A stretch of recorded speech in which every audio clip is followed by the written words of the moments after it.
প্রিয় ছাত্রছাত্রীরা, আজ আমি তোমাদের কাছে ক্লাস 8-এর রায় ও মার্টিন প্রশ্নবিচিত্রা 2025-এর সেকেন্ড ইউনিট টেস্টের ভূগোলের মডেল 1 আলোচনা করব। তোমরা একটু দেখে নেবে ভালো করে। দেখো, প্রথম কোশ্চেন আছে, শূন্যস্থান পূরণ করো। একে আছে, পৃথিবীর আবর্তনের জন্য যে বল কোনো বস্তুর দিক বিক্ষেপ ঘটায় তাকে বলে ড্যাশ। উত্তর হবে কোরিওলিস বল। 2-এর দাগের, সূর্যের আলো মকরক্রান্তি রেখার উপর লম্বভাবে পড়ে ড্যাশ তারিখে। উত্তর হবে 22শে ডিসেম্বর। 3-এর দাগের, ঘূর্ণপাতের কেন্দ্রে যেখানে বায়ুচাপ সবচেয়ে কম থাকে সেই অংশের নাম ড্যাশ। উত্তর হবে ঘূর্ণপাতের চক্ষু। 4-এর দাগের, প্যারানা এবং প্যারাগুয়ে এই দুটি নদী মিলিত হয়েছে ড্যাশ শহরের কাছে। উত্তর হবে ব্লুয়েন্স এয়ার্স। 5-এর দাগের, দক্ষিণ আমেরিকার পশ্চিমের জলবায়ু শীতল হবার মূল কারণ। উত্তর হবে আন্দিজ পর্বতের অবস্থান। 2-এর দাগের, নিম্নলিখিত প্রশ্নগুলি 2-1 কথায় উত্তর দাও। একে আছে, পৃথিবীর দ্বিতীয় উচ্চতম সক্রিয় আগ্নেয়গিরির নাম লেখো। উত্তর হবে কটোপ্যাক্সি। 2-এর দাগের, জাপুয়ে কার উপনদী? উত্তর হবে ওরিনোকো। 3-এর দাগের, আমাজন অববাহিকার আয়তন কত? উত্তর হবে 70,50,000 বর্গ কিমি।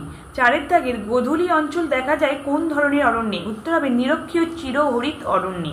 5-এর দাগের, সমগ্র পম্পাস অঞ্চলটি কোন দিকে ঢালু? উত্তর হবে পশ্চিমে আন্দিজ পর্বতের পাদদেশ থেকে পূর্বে আটলান্টিক মহাসাগরের তীরে। 6-এর দাগের, পৃথিবীর শ্রেষ্ঠ গম রপ্তানিকারক দেশ কোনটি? উত্তর হবে আর্জেন্টিনা। 7-এর দাগের, সবচেয়ে বেশি উঁচু আকাশের মেঘের গড় নিম্নতম উচ্চতা কত? উত্তর হবে 20,000 ফুট। 8-এর দাগের, মেঘের জলকণার ব্যাস কত? উত্তর হবে 0.02 মিমি। 9-এর দাগের, শীতল পার্বত্য বায়ুর অন্য নাম কি? উত্তর হবে ক্যাটাবেটিক বায়ু। 10-এর দাগের, প্যারানা প্যারাগুয়ে নদী অববাহিকায় অবস্থিত সমভূমিটির নাম কি? উত্তর হবে গ্র্যান্ড চ্যাকো।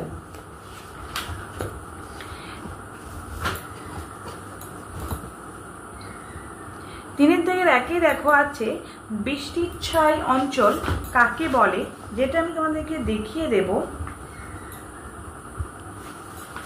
পেজ নাম্বার, টেক্সট বইয়ে পেজ নাম্বার 47-এ এখান থেকে এতটা পর্যন্ত লিখলেই হবে। অবশ্যই তোমরা মুখস্থ করে নেবে। 2-এর দাগের আছে, মেরুবায়ু শীতল কেন? যেটা আমি দেখিয়ে দেব। রায় মার্টিনের ভূগোল ও সহায়িকার, রায় মার্টিনের ভূগোল ও সহায়িকাতে 122 নম্বর পেজে এই যে মেরুবায়ু শীতল হয় কেন, 10-এর দাগের কোশ্চেনটা অবশ্যই তোমরা এখান থেকে এতটা পর্যন্ত মুখস্থ করে নেবে। তারপরে দেখো, 3-এর দাগের কোশ্চেন আছে, দক্ষিণ আমেরিকার বেশিরভাগ জায়গায় উষ্ণমণ্ডলের অন্তর্গত কেন? যেটা আমি তোমাদেরকে দেখিয়ে দেব।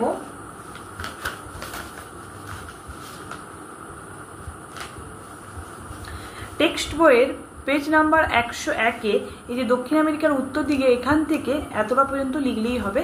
অবশ্যই তোমরা মুখস্থ করে নেবে। তারপরে দেখো, 4-এর দাগের আছে, এস্টেনসিয়া কি? যেটা আমি তোমাদেরকে দেখিয়ে দেব। পেজ নাম্বার 351-তে রায় মার্টিনের সহায়িকাতে এই যে 5-এর দাগের এস্টেনসিয়া কি, এখান থেকে এতটা পর্যন্ত মুখস্থ করলেই হবে। অবশ্যই তোমরা মুখস্থ করে নেবে। 4-এর দাগের 1-এ দেখো, নিম্নলিখিত প্রশ্নগুলির সংক্ষিপ্ত ব্যাখ্যামূলক উত্তর দাও। যেটা আমি তোমাদেরকে দেখিয়ে দেব। বায়ুচাপ বলয়ের স্থান পরিবর্তন হয় কেন? যেটা দেখো আছে রায় মার্টিনের সহায়িকাতে পেজ নাম্বার 110-এর এই যে বায়ুচাপগুলি সীমানা পরিবর্তন বলতে কি বোঝায়? বায়ুচাপ বলয়ের স্থান পরিবর্তন কোন জলবায়ুকে অবস্থিত কিভাবে প্রভাবিত করে তা আলোচনা করো। এটা আমি লিখে নেব, ঠিক আছে? যেটা হচ্ছে লিখে নেব এই যে এখান থেকে, কারণ থেকে, ঠিক আছে? এই কারণটা লিখলেই হবে, কারণের পয়েন্টগুলো লিখলেই হবে। 1, 2, 3, 4, 5 এই 5টা কারণ পয়েন্টটা লিখলেই হবে, ঠিক আছে? 1টা 2টা 5টা পয়েন্ট আছে, এই কারণটা লিখলেই হবে। 4-এর দাগের 1-এ দাগের কোশ্চেন। 4 থেকে 2-এ আছে দেখো, নাতিশীতোষ্ণ ঘূর্ণবাতের সৃষ্টির কারণ কি? যেটা আমি তোমাদেরকে দেখিয়ে দেব। পেজ নাম্বার রায় ও মার্টিনের সহায়িকার 127-এর নাতিশীতোষ্ণ ঘূর্ণপাত 1-এর দাগ, 2-এর দাগ, 3-এর দাগ, 4, 5, 6, 7 এই ছবিটা কিন্তু অবশ্যই দেবে। ঠিক আছে, ছবিটা দিলে কিন্তু তোমার নাম্বার দেখবে একটু বেশি দেবে তোমাদেরকে পরীক্ষার খাতায়। 3-এর দাগে দেখো কিউমুলোনিম্বাস মেঘের বৈশিষ্ট্য কি, যেটা আমি তোমাদেরকে দেখিয়ে দেব। এই যে পেজ নাম্বার 148-এ কিউমুলোনিম্বাস এই যে মেঘ আছে দেখতেই পাচ্ছ, পেজ নাম্বার 148-এ রায় ও মার্টিনের সহায়িকায় এই যে বৈশিষ্ট্যগুলো আছে দেখো 3টা 4, 5, 6টা বৈশিষ্ট্য আছে, অবশ্যই তোমরা মুখস্থ করে নেবে। 5-এর দাগের 1-এ দেখো আছে বলছে সেলভা অরণ্যের বৈশিষ্ট্য লেখো, যেটা আমি তোমাদেরকে দেখিয়ে দেব। পেজ নাম্বার 325-এ রায় ও মার্টিনের সহায়িকায় সেলভা অরণ্যের বৈশিষ্ট্য, এই যে বৈশিষ্ট্য এখানে দেখো মোট 8টা পয়েন্ট আছে। ঠিক আছে, তোমরা অবশ্যই মুখস্থ করে নেবে। তারপরে দেখো 2-এর দাগে আছে দক্ষিণ আমেরিকার জলবায়ুতে অক্ষাংশগত প্রভাব কতখানি। এই দেখো পেজ নাম্বার 318-তে এই যে আমেরিকার জলবায়ুর বৈচিত্র্যের প্রভাব, ঠিক আছে, কারণগুলি এই যে অক্ষাংশ, ঠিক আছে, যেহেতু আমাদের কিন্তু কী বলছে অক্ষাংশগত প্রভাব, ঠিক আছে, তাই এখানে আমরা এই অক্ষাংশগত এখান থেকে এতটা পর্যন্ত লিখলেই হবে, যেহেতু অক্ষাংশগত প্রভাব বলছে। ঠিক আছে, তারপরে দেখো পম্পাসের কৃষিকাজ সম্পর্কে কি জানো লেখো। এ দেখো পেজ নাম্বার 345-এ এই যে পম্পাস অঞ্চলে কৃষিকাজ সম্পর্কে 1, 2, 3 এপাশে দেখো পেজ উল্টালে দেখো 4, 5, 6 আছে, এতটা পর্যন্ত তোমরা কিন্তু মুখস্থ করে নেবে। তারপরে দেখো 6-এর দাগের আছে 1-এ আছে পৃথিবীর যে কোনো 3টি সাময়িক বায়ু সম্পর্কে আলোচনা করো, যেটা আমি তোমাদেরকে দেখিয়ে দেবো।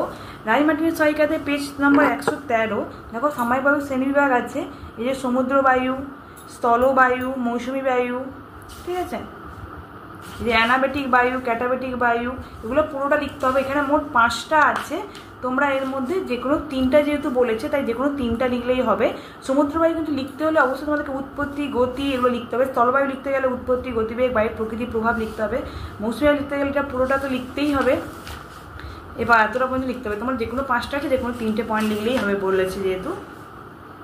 তারপর 2-এর দাগে দেখো চিত্রসহ পরিচলন ও ঘূর্ণাবাত বৃষ্টি সম্পর্কে আলোচনা করতে বলেছে।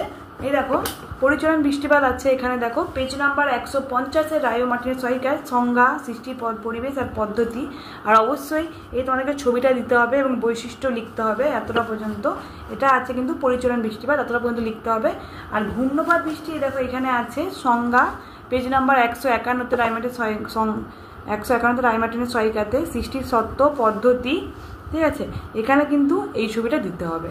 ঠিক আছে, তোমরা অবশ্যই মুখস্থ করে নেবে। 7-এর দাগের আছে দেখো দক্ষিণ আমেরিকার পম্পাস অঞ্চলে ভূপ্রকৃতি, নদী, নদ নদী, জলবায়ু এবং স্বাভাবিক উদ্ভিদ সম্পর্কে যা যেন লেখো, সেটা দেখো পেজ নাম্বার 345-এ রায় মার্টিনের সহায়িকাতে এই দেখো এখানে ভূপ্রকৃতি আছে উপরে, সেহেতু ভূপ্রকৃতি এখান থেকে এতটা পর্যন্ত লিখলেই হবে। আর তার নিচে দেখো জলবায়ু আছে, মৃত্তিকা আছে, এই যে জলবায়ু, মৃত্তিকা, স্বাভাবিক উদ্ভিদ, এই পয়েন্টগুলো লিখলেই হবে, অবশ্যই তোমরা মুখস্থ করে নেবে। 2-এর দাগে দেখো দক্ষিণ আমেরিকার পশ্চিমের পার্বত্য অঞ্চলের ভূপ্রকৃতি এবং পম্পাস সমভূমির বৈশিষ্ট্য লেখো।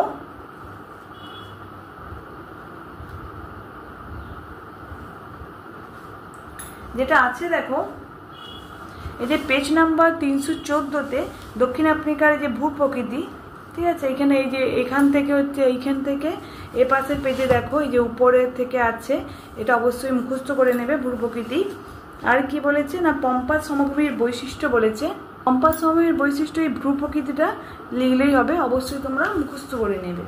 ঠিক আছে, তারপরে যে ম্যাপ পয়েন্টিংগুলো আছে দক্ষিণ আমেরিকার এই ম্যাপ পয়েন্টিংগুলো কিন্তু তোমরা অবশ্যই প্র্যাকটিস করে যাবে।